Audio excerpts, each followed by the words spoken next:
Hi guys, and welcome to our first video for the IB syllabus, where we look at population and economic development patterns. So if you've done GCSE, you'll be familiar with the global distribution of population and the reasons why we have some areas that are sparsely populated and some areas that are densely populated. What we're going to try and do with this presentation is look at the interrelationships between those different factors, and that it actually can be quite a complex array of factors that determine whether or not an area is sparsely or densely populated. As you will appreciate, things in the real life are considerably more complicated than making simple statements about an area has a sparse or a dense population. So in front of you, you can see a map of the population density. This is a choropleth map, or sometimes called a heat map, and this, as you know, uses colour to describe the distribution of population. So this is a classic question that you will get in the structured questions for paper 2, asking you to describe the distribution of the world's population. A really important thing to remember here is that when you are asked to describe the distribution of something, you should have basic knowledge of your continents. You should always use terms like north, south, east, west, and central. And what you're trying to do is you're trying to make generalised observations which are supported by data, and then trying to get into, at least to some extent, some specific detail where it matches the general observations, and examples of where it doesn't match the general observations that you are making. So let's move on, and we will quickly have a think about those physical and human factors that determine population density. You will see on the side of this presentation, we focused on target 4.1, which talks about primary and secondary education, and also target 1.1, which talks about the ending of extreme poverty. And in this presentation, we'll be going on to think about why those things are important and their relationship to economic development.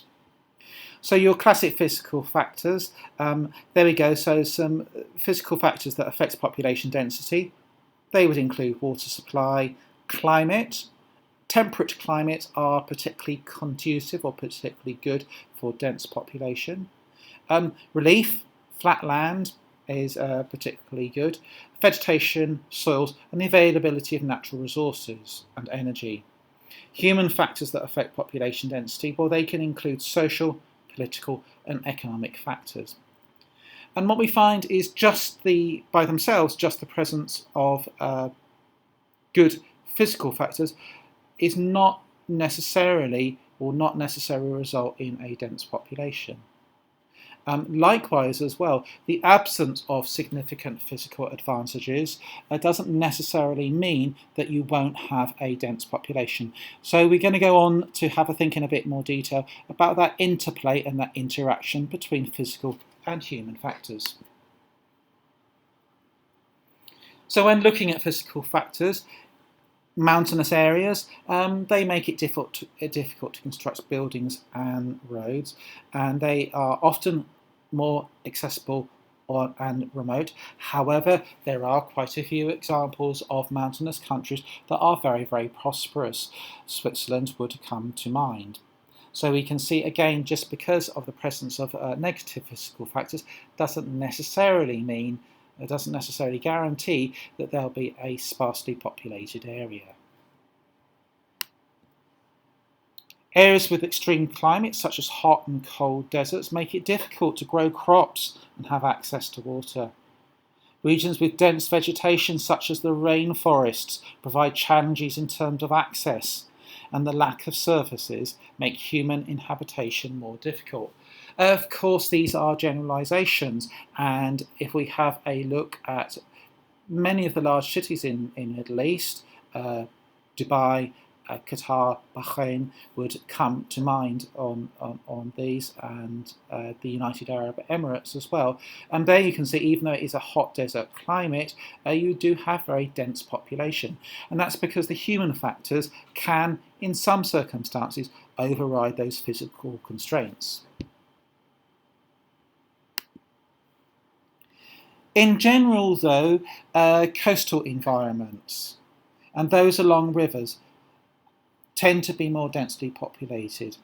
Now, the reason for that is that the coastal areas and to a lesser extent rivers have a moderating influence on climate, and also they are good for trade. And there's actually quite a strong relationship between countries with access to deep sea ports and levels of economic development.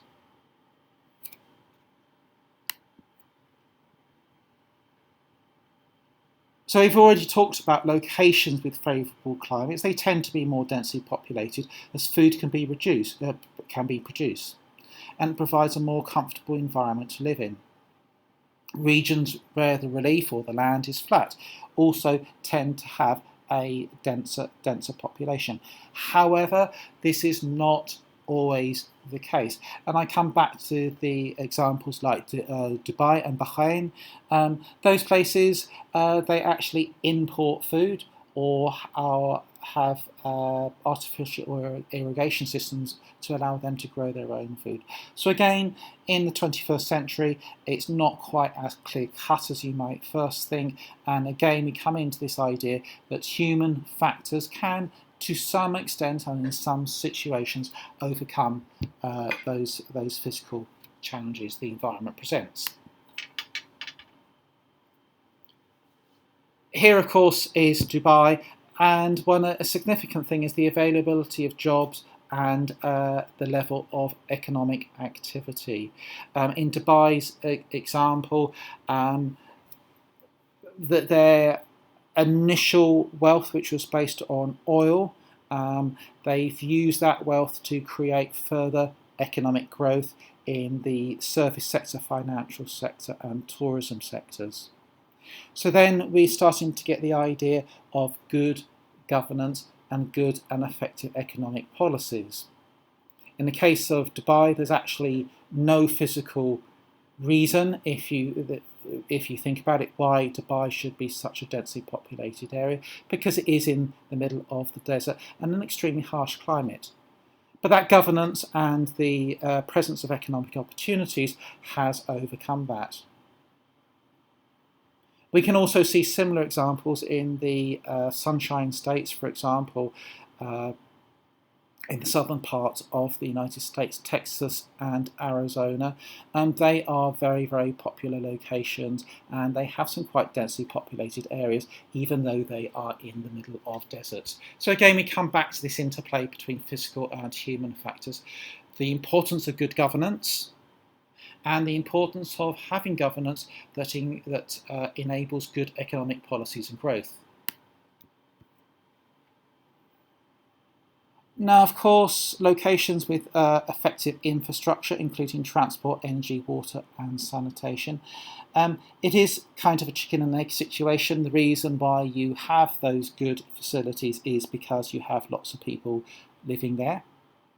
Not necessarily always the case, but obviously you have roads to cater for the population that's living there. We're going to be developing this theme this idea a little bit more about the role of social services and things like infrastructure, schools, hospitals, poverty reduction. What is the role they have in economic development? So most people think that it's the economic development that pays for the hospitals, pays for the schools, and pays for the infrastructure. Increasingly, we're starting to realise that's not the case at all. It's actually the other way round. You need to have the social services and the infrastructure first, and then that drives economic growth. So that's a different way of looking at things, and it does present some challenges for certain countries. But we'll be developing that idea a little bit more.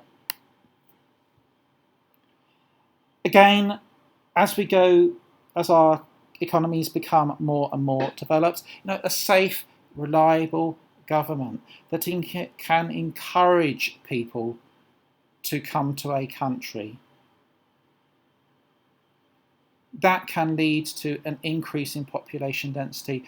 There is a reason why in Hong Kong we have a high population density, and that's because people do want to come to Hong Kong, in part because of in no small part because of the governance that we do have here, and the economic opportunities that we do have here.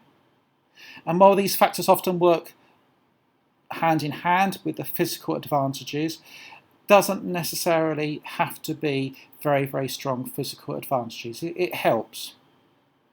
But if you think about in the case of Hong Kong, yes, we do have the harbour in Hong Kong, but beyond that, we don't have an awful lot of reasons why we would have such a densely populated area. We don't have resources. We have a challenging climate with our monsoon.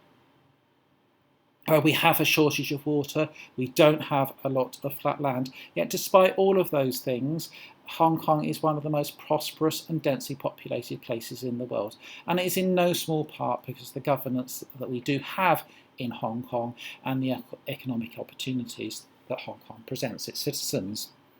So there again, Hong Kong, infertile soils, lack of flat land, limited natural resources, and that extreme monsoon weather would be a good example of where those human factors can overcome some quite significant physical obstacles to having a dense population. Chances are, if we move on to have a think about economic classification and development, chances are that most of what you have learnt is dominated by Western thinking. Case studies, there has been some criticism of the IB that it's very Eurocentric or Western-centric. And we do have, and it is still very strongly there in the IB, the idea of the developed world and the developing world, and the suggestion there that the developing world has this negative connotation. So this is quite an amusing map that you were having a look here, which is Donald Trump's view of the world. We don't know if he actually thinks like this, but I think that's quite a good representation of how some of us see the rest of the world, even subconsciously. Obviously, you as GCSE, as IB students, we would hope that you don't see the world in that way, and certainly by the end of the course, you'd see the world in a much more balanced way.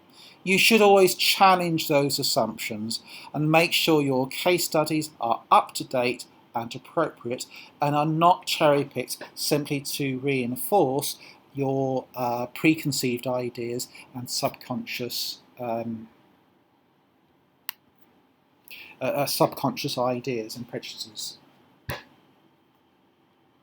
So media bias loves to paint a negative picture of the developing world. There's been some pretty fruity language, shall we say, that Donald Trump has used to describe certain countries in sub-Saharan Africa.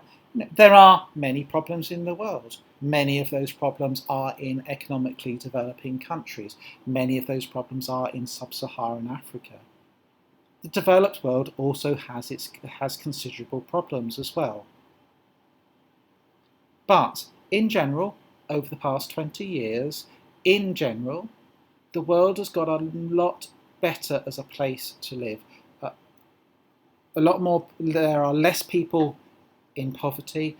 There's more economic development. So, in general, things are considerably better.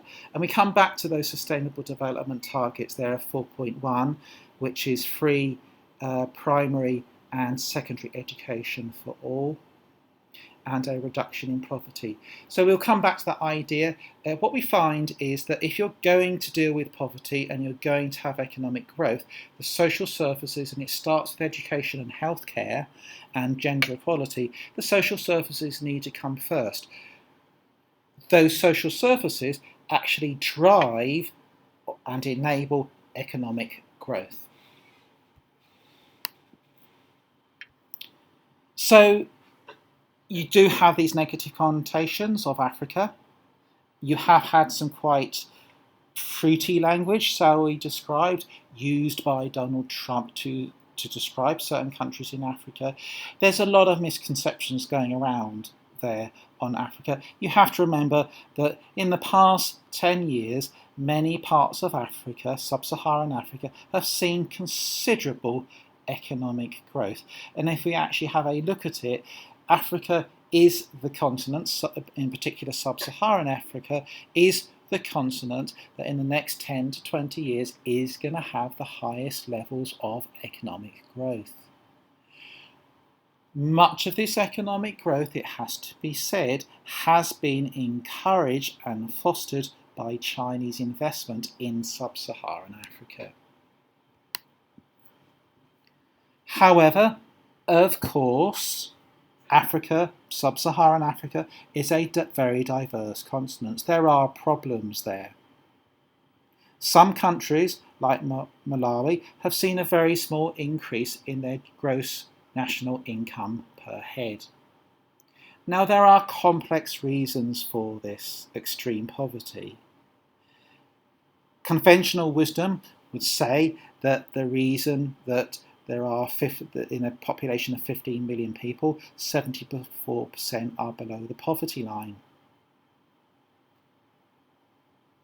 The received wisdom on that would be because there are droughts, there are floods, there are natural disasters. And I just did a quick check on this. The causes of, it says here, the causes of poverty in Malawi include problems with the agricultural sector and diseases. Both of these are complicated by the issues of prolonged impoverishment of many communities in Malawi. So there, when we look, yes, Malawi does have a challenging environment. It does have droughts, there are disease outbreaks, as we've seen, and it does have floods. Weather-related complications often shock rural communities the most, plunging them into deeper poverty. Droughts, as it says from the website I found, is the root of the largest harm in the agricultural sector. It goes on to say when drought occurs, there is a significant fall in crop production and sometimes crops fail. Lower crop outputs are common in subsequent farming seasons after a drought. Those things are true, but if you look at it and you dig into it a little bit more, one of those reasons why the country cannot cope with those is corruption. There are, of course, significant physical challenges for countries like Malawi, but it is also held back in a great part by poor governance, lack of social services and political instability. So we come back to this idea of the relationship between human factors and governance and economic growth. In the case of Malawi, the issue is complex, and these factors are interrelated. I find Malawi, which is one of the poorest countries in the world, I find it very interesting. I also find it disturbing that these countries seem to be able to spend a lot of money on their military, and they have military-dominated governments. Other countries in the same part of Africa have similar issues. They have similar challenges. They have droughts and they have floods. They have the possibility of disease outbreak, but their better governance and support means those people are able to manage and cope with those situations. And as we said before, if you have good social services, education, hospitals, gender equality, you are buffered and you are able to deal with those complications. So sometimes the physical constraints and the physical problems that a country has are grossly overstated, and actually the core root to the problem is poor governance and corruption. So the challenges here are for social services. Social services drive economic development. So things like healthcare and education need to come first. These enable and drive economic development. They create consumers and they create stability. You need the services first rather than hoping that economic development comes first and then that will pay for the social services. Let's take the example of Norway, one of the richest countries in the world. And people often say that Norway is rich because of their offshore oil and gas reserves. Norway was a rich and well-governed and politically stable country before they had the oil reserves. You could say Norway is rich because of its offshore fishing industry. Again, the country was rich before it really developed on a commercial scale its offshore fishing industry. It comes back to this core concept. Norway was a wealthy and well-governed country prior to all of those large-scale industries that they have.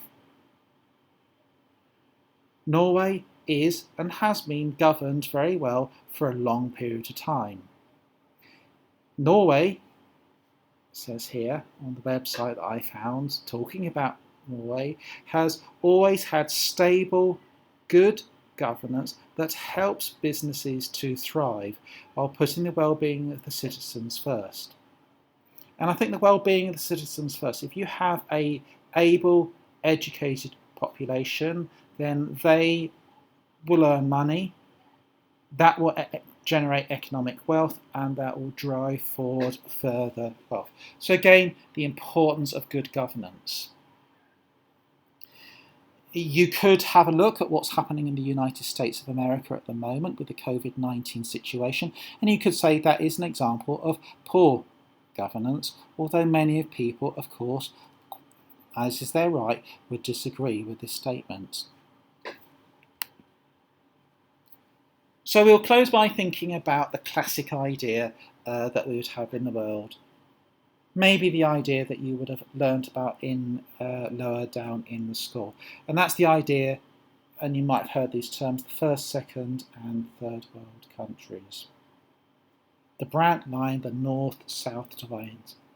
The rich north and the poor south. We don't actually live in that world anymore. It's considerably more diverse. This was created after the Second World. This concept was created after the Second World War in the 1950s, and it certainly doesn't hold true. And we have moved away from talking about first, second, and third world, as I talked about when I was at school, because that suggests first class, second class, and third class citizen. We do use terms like developed and developing. We try to use terms like more economically developed and less economically developed, or emerging nations. But still, there is this idea of you have the rich north, rich industrialised north, and the poor south. So the poor south. So we're going to be investigating that concept a little bit further. Hey guys, I hope you've found this video interesting. The intention of this video is to get you to think about the Sustainable Development Goals, particularly 4.1, primary and secondary education for all, and 1.1, which is the eradication of extreme poverty, and the role that both physical and human factors have in helping us to achieve that. If you've enjoyed this video, please, if you haven't done so already, subscribe to the video and leave a comment below.